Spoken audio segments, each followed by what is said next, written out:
እሺ ዲቪ 2027 እስከዛሬ ድረስ ከሚሞላበት ጊዜ ትንሽ ላግ እንዳደረገ ታውቃላችሁ። እሱም የሆነበት ምክንያት በዋነኝነት እንደሰማችሁት የክፍያ መንገድ ነው።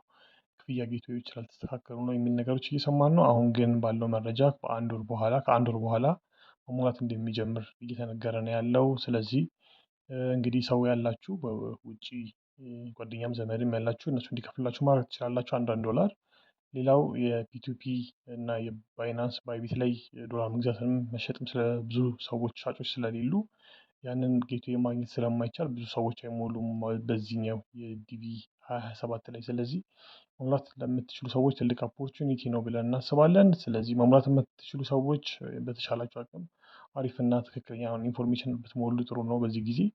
ከዛ ባለፈ ደግሞ ፔመንቱን ያጣችሁ ሰዎች ደግሞ እኛንም ኮንታክት ብታደርጉን እኛም የምንሞላላችሁ ነው የሚሆነው። ሌላው እንዴት አድርጋችሁ የፔመንት ጌትዌይን ማግኘት እንደምትችሉ ደግሞ ወይም ደግሞ የክፍያ ሲስተምን ማስተካከል እንደምትችሉ ደግሞ ማወቅ ከፈለጋችሁ ኮሜንት ላይ አሳውቁን። በሌላ ቪዲዮ እንሰራላችኋለን።